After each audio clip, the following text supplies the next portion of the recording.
my shoes and out the door. 5, I'm alive. 6, 7, 8, feeling great. Hello and welcome back to Beyond Your Wildest Genes podcast. My name is Dr. Noah DeCoyer and I am your co-host. Today I'm super excited to have my friend and long-term colleague, Dr. Laura Brayton, as our guest. Hey, Dr. Laura, how are you? Hey, how's it going? Oh, it's great. I love doing this podcast, and I love even more when I personally know the person that I'm speaking to and interviewing. So I'm really happy about today. Thank you. Happy to be here. Great. So let me do Laura's pretty incredible bio, and then we'll get started. Dr. Laura Brayton is a holistic chiropractor, author, and speaker passionate about supporting the health and wellness of families. Dr. Brayton writes regularly on health-related topics and is a lecturer for various holistic groups, including yoga studios, childbirth education centers, and new moms groups. She also continues to stay up-to-date and current in her field with frequent postgraduate seminars in functional medicine, nutrition, allergy elimination, pediatrics, and maternity. In addition, Dr. Brayton has received certifications in chiropractic pediatrics, Webster technique for breech presentations, sacro-occipital technique or SOT, and is an advanced level practitioner of Nambudrapads, yes, I nailed it, allergy elimination technique, NEAT. Dr. Brayton is a bioenergetic practitioner utilizing applied kinesiology to eavesdrop into the body and determine its current needs for health. She is an active member of the Association of New Jersey Chiropractors, American Chiropractic Association, Hoboken Chamber of Commerce, and past president of the Hoboken Rotary Club. She also raised over $3,000 for Team for Kids, which is a charity focused on addressing child obesity by running the 2010 New York City Marathon. Dr. Brayton was chosen by New Jersey Family Magazine as New Jersey's favorite kid docs in 2010 through 2016. On Labor Day 2014, she birthed a podcast called Well-Adjusted Mama to educate and to empower women's preconception to early motherhood on wellness lifestyle. In November 2014, she spent a month in Bali writing her first book on the topic of birth and is excitedly awaiting its publication. For more information, please check out our websites at www.drlaurabrayton.com and www.braytonbirthmethod.com. Wow, that's a heck of a bio. Woo! Where do we start from there? Okay, you know what? This is what we're going to do. Every interview we do, we start basically the same question. How about everybody loves a good story. How about your backstory? How did you end up being who you are today? Give the audience a little feel of who you are. Yeah, I would love that. So I definitely know that I was born to be a chiropractor. I had that clarity since I was a very little girl. And I really credit my father who was not a chiropractor, but he was an engineer. And his first experience with chiropractic was out of engineering school. His first job was with General Electric, and he moved from New Hampshire to Davenport, Iowa to start his career. And so he was, in his early 20s, living in a new state and city, not knowing anyone. And he lived in an apartment building that was loaded with Palmer chiropractic students because Palmer is located in Davenport, and that is the fountainhead or the first chiropractic school. And so, those were his colleagues, essentially people that they were around the same age. He was making friends with these people. And as the story goes, he was invited to a party at one of the chiropractic students' apartments, and chiropractic students love practicing on fresh bodies. So essentially that was his first adjustment, was at a party, and he was like, it just clicked. He was like, this makes so much sense. Structure equals function. It was very logical to him as an engineer, and he was under chiropractic care for the rest of his life. He was just a huge advocate for the profession. He loved everything that it represented. So once he met my mom, they got married, and she was pregnant with me as her first baby. She started to experience lower back pain and had never been to a chiropractor. And my dad said, well, you should go see my chiropractor. And they were living in North Carolina. And so my mom did. She, experienced relief from her pregnancy-related lower back pain. And then after giving birth, the chiropractor educated my mom on bringing in the baby to get checked So I literally have been under care my entire life because luckily to that education from my dad and then through the chiropractor that my mom was seeing. So my sister and I are very grateful that we've been under care our entire lives. And I knew since I was very little that this is the path that I was meant to be on. Well, that's great. You know, as long as I've known you, I've never heard that story before. That's pretty cool. That's great. Yeah. That's Thank great. you.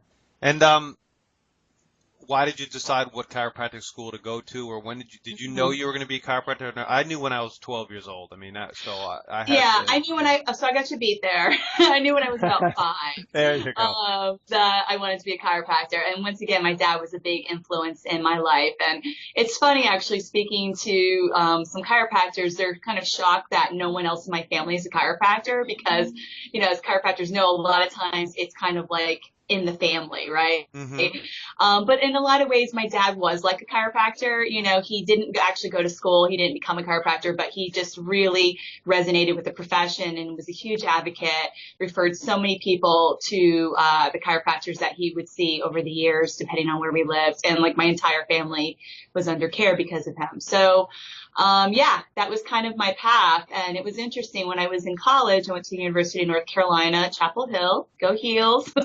And they're still in a tournament, right? They're still yeah, alive, they right? are. And Duke lost, so I'm very excited about that. I love my Tar Heels. And when I was in school there, I was a bio major. And there were a lot of pre-med students. Anybody that knows of UNC, they're really known for their medical school, and it's very competitive. And it was a very competitive climate to be in these biology classes with these students. And I'm like, well, I'm not pre-med, I'm pre-chiro. It was like I was the weirdo in the class for sure. And I'll never forget, I talked to my advisor, and I was like, yeah, I'm planning on going to chiropractic school. I didn't know at that time which one. And he was really like trying to talk me out of it. He was like, it's not a profession. Why would you want to do that? And he was trying to steer me towards med school. And I luckily was just so, strong in my philosophy, that I was like, I have no desire to go to a place where I'm just going to learn how to prescribe drugs. It was like, did not resonate with my upbringing. My upbringing was adjustments and organic food from our garden and natural remedies. And when I got sick, I went to the chiropractor. When I fell off my bike, I went to the chiropractor. When I had my first fender bender at 16, I went to the chiropractor. Like that was what I was raised with. So by the time I was in college, it was like no one was convincing me otherwise. And then it was cool going through the process my senior year to determine which school I was going to go to. And, growing up in North Carolina, Life would have been one of the closer schools for me to go to down in Georgia. But my dad, once again, had a big influence, and he said, you know what, why don't we look at some other schools? And I went up to Illinois and looked at National, and then I went up to New York, all the way to upstate New York, and looked at New York Chiropractic College, and that's what I ultimately decided to go to school. Cool. Now, so the other thing I didn't know is how well you were traveled throughout the United States. So how did you go from New York Chiropractic School to Hoboken, New Jersey, too? Because, I mean, you incredibly established yourself as such a powerful person in that community, and it's a great community, a great place to live, really close to New York City. How did you end up in Hoboken? Great question. So I am not from New Jersey, and never in a million years would have thought that I would actually end up in New Jersey. But because I decided to go to New York Chiropractic College, I was upstate New York in Seneca Falls, which is where the campus is. But then I decided to do my internship in Levittown, which is in Long Island. And I did that because being, in my early 20s, I thought it would be exciting to live near New York City. And that was something I'd never lived near New York. So there was something that really attracted me to that lifestyle. But I didn't really love living in Long Island. So I did my 1 year, graduated, and and this is kind of a funny story, my chiropractic school boyfriend was from New Jersey. So I ended up finding a job in Bergen County as an associate right out of school. and moved to New Jersey because I wanted to live near him. And about 1 month after I moved to New Jersey, he dumped me. And then I was like, crap, I live in New Jersey and I don't know anybody here. And I just got dumped by my boyfriend. So it was quite an adjustment for me. But I was working at this office in Lodi, New Jersey. And luckily, I connected with a chiropractor in that town who lived in Hoboken, and she was maybe just a few years older than me. So we were both like in our 20s, and she's like, "Oh, why don't you come check? Why don't you move to Hoboken? Like, even if you're going to work in Lodi, you can commute and live in Hoboken." And I had never heard of Hoboken, didn't know anything about it. But based on her suggestion, knowing that I was just like looking for like some social life, like I wanted to meet people and do something besides just go and work every day as a chiropractor in an office as an associate. So I will never forget one Saturday afternoon after I got out of the office, I drove to Hoboken and I parked and I just walked up and down Washington Street, which is the main drag, and I just loved it. I was like, it reminded me of Chapel Hill, where I went to college, and Franklin Street's the main street there, and it was just really vibrant and thriving, and lots of great shops and restaurants, and it had that cool small town feel, but yet like New York City is literally right across the Hudson River. I just loved everything about that. So I decided there that I wanted to move to Hoboken. I found an apartment and then continued to commute to Lodi for another year, and then decided it was time to start my own practice, and I was going to start it in Hoboken, and that was in 2005. That's great. I don't know if you feel this way, but when I started in Bayonne, I didn't know one person. In fact, I was never in Bayonne, and it seems like you were the same. And thinking back, that helped me because I had to find out who the people were to know. I didn't have any preconceived notions. I had to join all the clubs and I've done all the things and do all the things you did. And I'll tell you, it might seem hard, but when you don't know anybody, but it makes you find the people you need to know to build a practice. There's no doubt. I didn't have any of those, like you said, connections of like family that lived nearby, because literally none of my family lives in New Jersey. I didn't have I had lived in Hoboken for a few months prior to starting my practice, but I still didn't know a lot of people. So it was starting from scratch, and that's scary. But there was, this sense of adventure, and I have a strong work ethic, and I just, put my nose to the grindstone essentially and was like, who do I need to connect with? And also my practice is located in an office building that's not on the main drag, meaning it's not like a lot of pedestrians are walking by and seeing my sign. So I knew I needed to get out of the space and connect, and joining Rotary that first year was hugely helpful, joining the Chamber of Commerce. So once again, connecting with other already established business owners in town, especially other holistic healthcare practitioners. And then eventually connecting with pediatricians and OBGYNs and just other types of, business owners in town that would make sense that, could send referrals over and vice versa. So yeah, it was a lot. Those first few years was a lot of just putting myself out there and, scheduling lunch dates and stopping by offices, dropping off cards, really. And it's about connecting, right? You can drop off a business card, but if the person doesn't know you, they're not going to send people to you. You got to meet with them and connect with them at a personal level. So that's what I did those first few years to grow this practice. That was hugely important. Yeah, I totally agree. And it's right. And you have for people listening, Dr. Laura has such an incredible personality that she just draws you to her, and she's so vibrant, and everybody, when she's around people, everybody loves Dr. Laura, and that's what you need when for those who are entrepreneurs or young chiropractors or health practitioners, that's what you need, that passion and that fire to draw people to you, to share your message. Yeah, for sure. Thank you. You're welcome. All right, so let's get down to the nitty gritty. And I want to start by just maybe a 20-second or 30-second piece here. We see our society getting sicker and sicker. We see things like autism, ADD, infections rising. Our whole society, I believe, is getting sicker and sicker and sicker. And the area that you specialize in, I believe, is where the rubber meets the road. And that's it starts with preconception coaching. If we want our society to be healthier, we need to start with the parents before they have children to get them as healthy as they can. So when they conceive and then when they birth and in the whole process, and I'm assuming that's what the Brayton birth method is, but Yes. let's just, you could talk for as long as you want on this, but let's start with this idea of preconception coaching. Oh, it's so hugely valuable. It is like the foundation of the Brayton birth method. It's like before you even get to the birth, you got to start with preconception work. And that's really for mom and dad.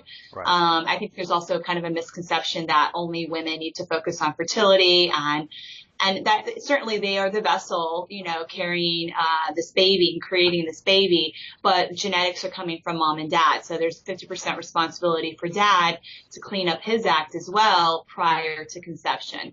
So we do a lot of that work here in my office, and essentially kind of the philosophy that I've been taught from my mentors as a functional medicine practitioner is that a lot of these chronic diseases that you were mentioning are really coming from toxicities in our environment. And they're coming from multiple sources, but we do live in a very, very toxic environment, especially people living closer to the city. Like our practices are right by New York City. Right. So our air, our water is polluted. Our foods are just not the same nutritional quality as they were, 40, 50 years ago.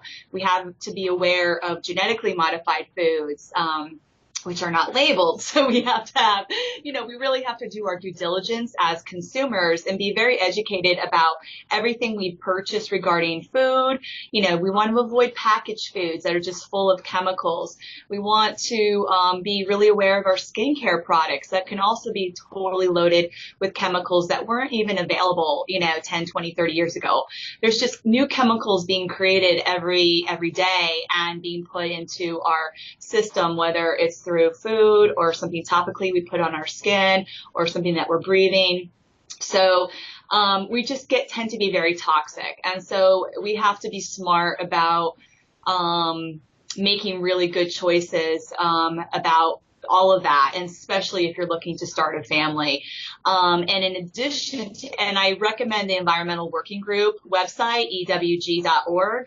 They also have great apps that can really help you as a consumer make smart choices about what you buy, because that also really determines what products are available on the market. We can show our support for companies that are environmentally conscious and avoiding chemicals and other toxic ingredients. And that also goes for children's and babies products as well, which is very upsetting to me that, mainstream type products that you would see advertised on TV, marketed for children and babies, can actually still contain toxic ingredients that we want to avoid exposing our children to. But so it's just important to be smart about that, right? Yeah. So we make smart choices about what we buy, food and skincare and whatnot.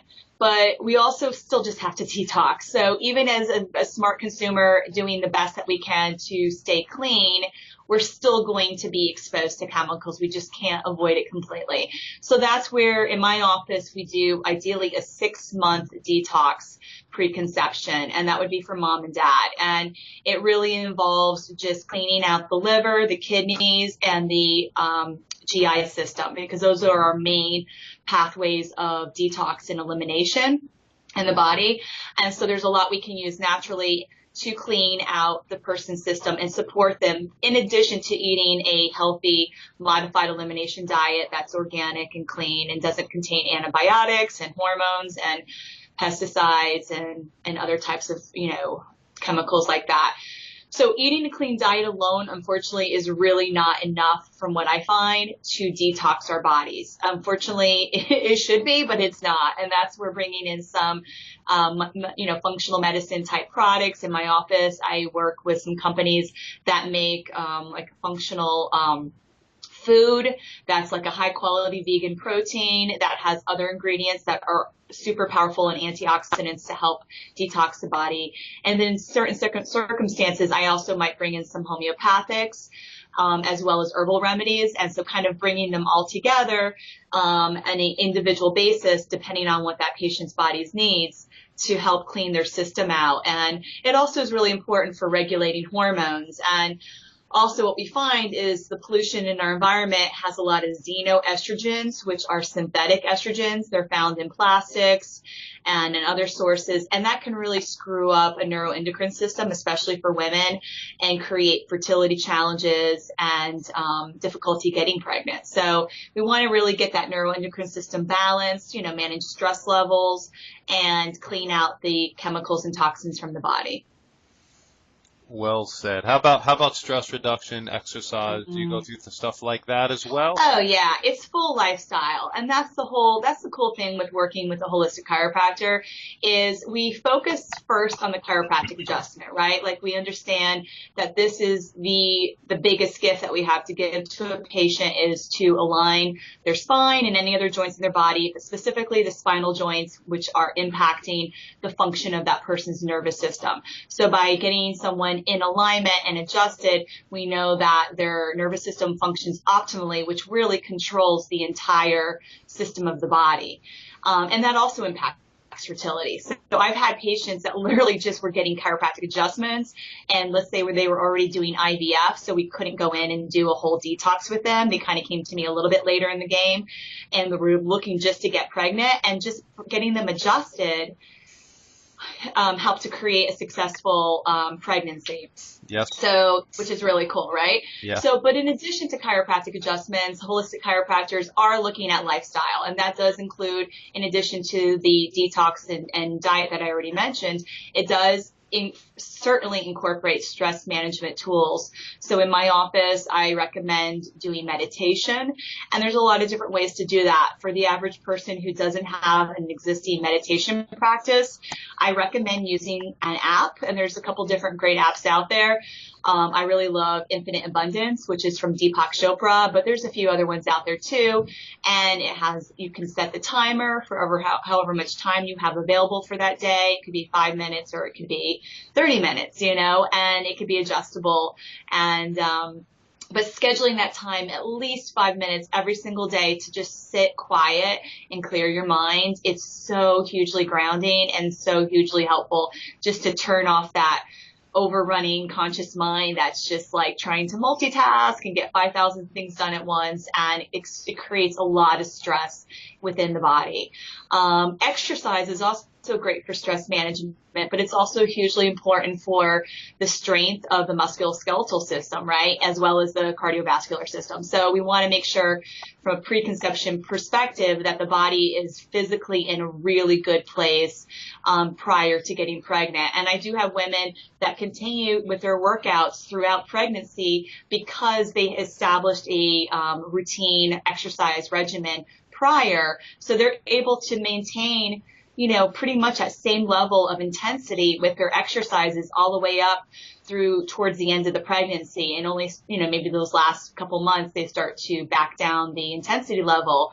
But that's huge because birth is a musculoskeletal event, and we want everything aligned and strong, from the pelvic floor muscles to the alignment of the pelvis, which will impact the baby's position. And we just have a very narrow window for that baby to fit through the pelvis. So everything really needs to be in alignment to have an easier labor and delivery and a successful vaginal delivery.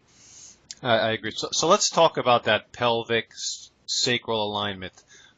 There's going to be some women out there listening that are familiar with what's called a breech, where the baby's not lying head down, and that becomes very stressful because there's aggressive maneuvers they can do in the hospital, or you may have to end up getting scheduled for a C-section. But there's chiropractic ways created by Dr. Larry Webster, probably 30 years ago or more, where and you do this technique, I do this technique to help turn breech or in utero constrained babies. How about explaining that to our audience and what that's all about? Definitely. So, I think it was like maybe in the 70s that Dr. Webster essentially created this technique. And it's funny because we don't today's day and age, we don't call it the breech turning method, Right, but right. essentially that's what it does, right? So as chiropractors, whether you are pregnant or not, we're always concerned about the alignment of the pelvis and the sacrum, because that's the foundation of the spine. And if any of those joints are out of alignment when you're weight bearing, essentially anyone who is walking, we want to make sure that that pelvis is functioning normally and properly with the proper movements. And what we see specifically during pregnancy is with the relaxin hormone that's secreted in the body literally at conception, it starts to loosen the ligaments throughout the whole body, and that very much impacts the pelvis, because the pelvis is made up of two joints that are called sacroiliac joints. They're on each side of the tailbone, and those joints are only held together by ligaments. And so they're very much impacted by relaxin hormone. The joints can easily become hypermobile, meaning they're moving too easily, going out of alignment. That can certainly create a lot of back pain, or even sometimes radiating pain down a woman's leg. It's actually not sciatica. That's typically a misnomer. It's actually a referral from that joint because the joint is inflamed. So as chiropractors, we're really focused on getting those joints in alignment, relieving that pregnant woman's back pain, but also really wanting to support the alignment of her pelvis, because we know her pelvis will become the birth canal during birth. And certainly if it's like a basketball hoop, if it's a little bit skewed, that's going to close down the opening that the baby needs to come through, the bony pelvis. And we want that hole to be as wide as possible in order for that baby's head to easily pass through it. So that's important for the birth. But even prior to that, the uterus attaches to the front of the sacrum, which is the tailbone. And so if a woman's sacrum is out of alignment during pregnancy, once again, that can easily happen from the relaxin hormone, or just the additional weight of the belly creates new biomechanical stresses on her pelvic alignment. That can actually create what you were referring to earlier, that intrauterine constraint, meaning because the uterus attaches to the sacrum, it can pull that uterus into a more to one side or the other, and that can create a breech, which is either butt or foot down positioning of the baby, or transverse, meaning the baby is literally lying across the woman's abdomen. And neither of those positions are ideal for birth, and they typically at this point, 99% of them now are an automatic C-section scheduled. So we really, to support a woman who's wanting to have a natural vaginal delivery, which is the best option for birth if possible, we need to get that baby in a head down or vertex position. And one of the best ways to do that is with the Webster technique, with a chiropractor who's been trained in properly addressing the alignment of that woman's sacrum and pelvis, and helping by just adjusting those joints of the pelvis, we're able to create space and allow the baby to turn head down on its own. It's safe, it's non-invasive, it doesn't require any sort of force on the woman's abdomen in comparison to the external version technique that you mentioned earlier, which is performed by an OB. You have to be at least 7 weeks pregnant, meaning full term. It's typically done in the hospital with an epidural because it is so forceful, and it can sometimes create a woman to go into labor. And so, and it's also very painful.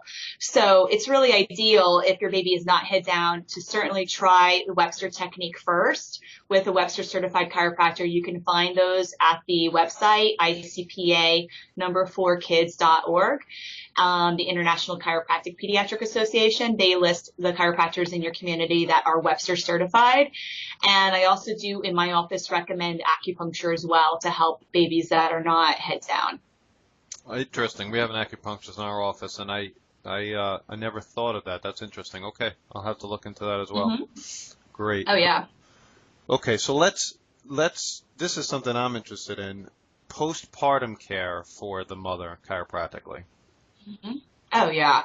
So any woman who's given birth knows, it's like running, a marathon plus, right? Depending on how many hours the labor was. It's very, very physically, mentally, intense, and it requires a lot of, stamina essentially to get through that process. And depending on that woman's pelvic alignment prior to the delivery, it can create some stress and strains to the alignment of that woman's pelvis afterwards. So I have had women in my office who literally the bone in front of the pelvis, the pubic symphysis, was completely separated and almost like sprained open from the delivery. It's very painful. It's very difficult to walk when your pelvis is in that type of position. And chiropractic can be hugely helpful in literally just getting your pelvis back into alignment, lined up, and it helps it heal much faster after having a vaginal delivery. And there's also patients in my office who ended up with an emergency C-section. However, if their body had already started the labor process and the pelvis had opened, even though they didn't actually have a vaginal delivery, they could still also have misalignments in their pelvis from labor. So just getting checked after delivery is really an important piece of helping a woman heal and recover faster after giving birth. And I also very much recommend getting the newborns checked as soon as possible after delivery as well. So we educate the women in our practice, please, you and the baby, ideally come in the first week after the birth for both of you to get checked. And it makes such a difference from a breastfeeding perspective, as well, latch is improved, mother's milk supply is improved, mother feels better, like just, she could have a lot of, even her neck, she might have pains in her neck, hips, who knows, it's not just the pelvis, any area of her body that might have been really used, tremendously during the birthing process, she can get relief from that, from a nervous system, musculoskeletal system perspective. And then birth can be straining on the baby's alignment as well, some births more than others. So it's just great to get the baby checked from a wellness checkup perspective. And, the sooner the better. We find, sometimes in my office, if the mother was not under care during her pregnancy, the baby might get referred in at 2, 3, 4 months old for, let's say, torticollis, where the baby has a head tilt. And that typically actually occurred during the birth process. So if I had checked that baby as a newborn, soon after birth, they would have never developed that head tilt, the flat spots on their head. We could have actually straightened them out and they would have grown and developed in a straight and aligned manner by getting checked earlier. You just answered my next question, basically. So, which is fantastic, because, both of us have gotten this question 1,000 times. Why do newborns and children need chiropractic care, right? I mean, we've gotten that 100 times. But how about explaining to our audience how the care of a newborn or a young child is different than the typical adjustment that they see them getting or an adult gets? Because it's very different. It's very different. So I feel like I explained why a baby would need to get checked. Certainly chiropractic is so much more than neck and back pain. So it's about function of nervous system. And because birth can be straining on a baby's alignment, and that could be certainly a C-section delivery can put a lot of stress on that baby's head and neck as the doctor is pulling the baby out. But a vaginal delivery can also put stress on a baby's alignment. And if there's forceps or vacuum extraction used during the birth, then we know that baby received a lot of stress on its alignment. Pitocin also puts a lot of stress on the baby's alignment during labor, because it can create up to 50 times stronger uterine contractions during the birth process, and that is stressful on the baby's alignment. So once the baby is born, either immediately they might have latching issues that will be quickly identified, and those babies get referred into my office obviously a lot sooner, because this is like a feeding issue, and if the mother is very committed to wanting to continue to breastfeed, she wants to get this issue addressed. Sometimes the babies get referred in later for colic, gas, reflux, torticollis, plagiocephaly, which is that flat spot on the head, constipation. These are some of the common things I see with newborns and infants in my practice. And the adjustment, as you were mentioning, is so much different for a baby, toddler, and younger children than it would be for a teenager or for an adult.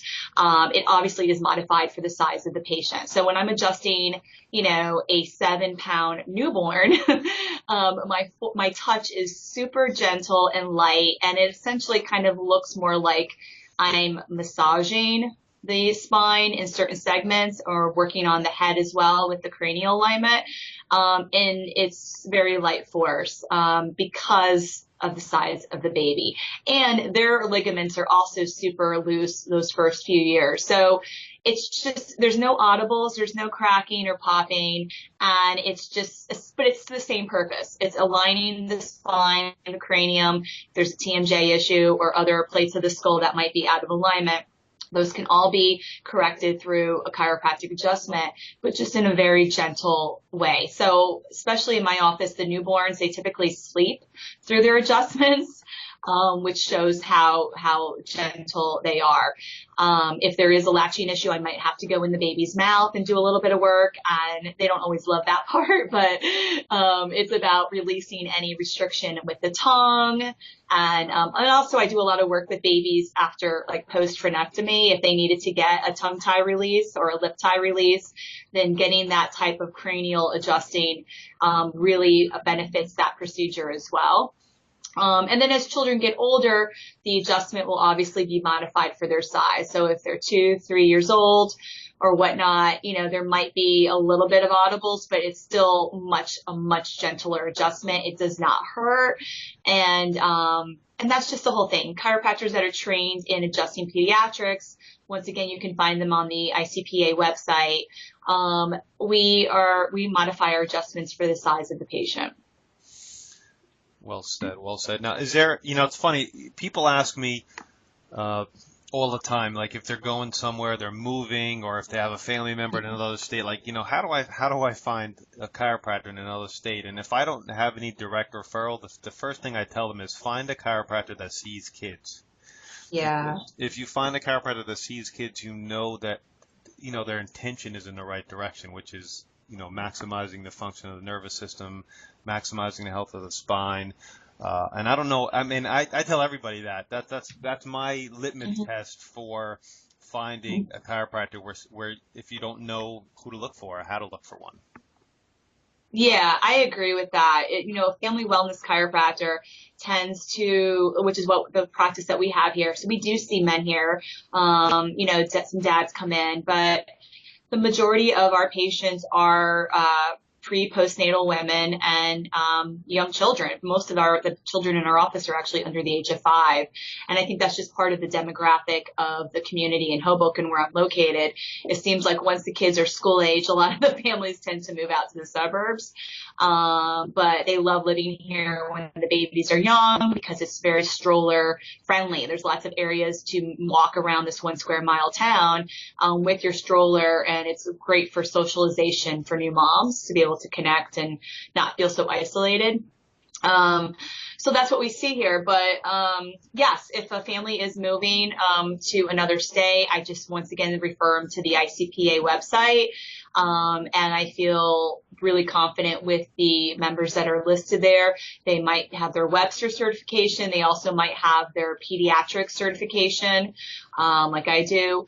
And I do find that these doctors are principled. They really understand the vitality of chiropractic and the importance of checking someone's spine from birth till grave, right? Like cradle to grave, right. Essentially, that all of us that have a spine can benefit from chiropractic care.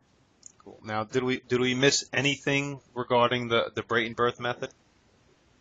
I feel like we covered it well. The Brayton birth method is really coming from the philosophy that, an empowered woman is going to make educated decisions about who her birth provider is, where she chooses to birth, how she chooses to birth, and who is on her birth team supporting her throughout her preconception through postpartum journey. And it's just really recognizing that innate intelligence within the body to be able to grow and make a healthy baby and birth a healthy baby with minimal to no interventions. And that's something that I find is, sorely lacking, especially in the United States birth culture, where we see now 1 in 3 deliveries are surgical births. So I'm really passionate about, at least, especially starting with the United States, how can we really put the power back into the birthing mama's hands and have her not make decisions based on fear, because I see a lot of fear regarding pregnancy and birth. That's kind of part of the culture here. And part of that's coming from liability and, doctors and hospitals needing to protect themselves, right?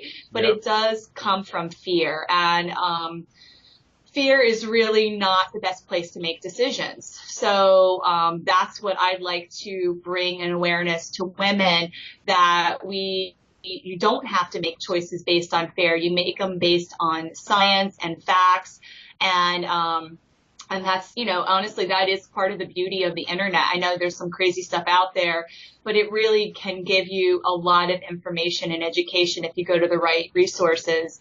And my podcast, Well Adjusted Mama, I feel like is a great resource for women to be able to learn more about this process, so that they are, once again, educated consumers making really educated choices about how they want to proceed through this really special period of their life. That's great. And we talked earlier, you in the somewhat near future, you will have a book released on this entire topic, correct? Yeah, definitely. The book I wrote in Bali, which was now, gosh, I can't believe it, 2.5 years ago. It was kind of the last piece of this book has not been written yet, and that's why it's waiting to be published. I'm now realizing the book was waiting on me to experience pregnancy and birth personally, which I'm excited to say. I am now I'm now in my first pregnancy. So I had a lot of wisdom going into this, but it's like certainly now I have the personal experience that will be, I think, an added dimension to my book. So I am hoping, ideally the end of the year let's be not too aggressive, 2018, I think sounds good. A good time for the book to be released. Well, when it's released, we're going to have you back on again for sure, without a doubt. That would be awesome. Thank you. Any last words for us? The last words I'd like to share, especially with the women listening to this podcast today, is to just really trust the power within you, trust your intuition, and listen to your gut, because I know it will always guide you to make the best choices. And that's not always coming from the brain. And sometimes it's just coming from that visceral heart, solar plexus connection. So, that's where a meditation practice can be highly valuable. If you're not feeling that you can trust your intuition, that means that you could benefit from more of a grounding type practice that just takes some of that distracting mind chatter out of the way and brings you back to your source. And that's where you will live in your power and make the best choices for you and your family. So that's what I'd like to share today. Well said. Thank you so much, Laura. I really appreciate it. My name is My pleasure. My name is Dr. Noah, your co-host, and you are listening to the Beyond Your Wildest Dreams podcast. If you like what you've heard today, please share this with your friends and encourage them to subscribe on iTunes. Leaving a review and a rating really, really helps people find us. It moves up the chart, so it's really, really crucial.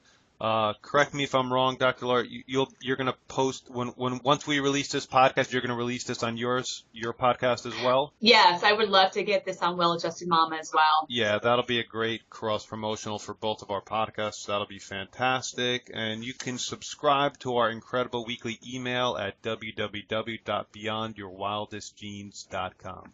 Thank you, and as my oldest son Hayden says, be awesome and never unawesome.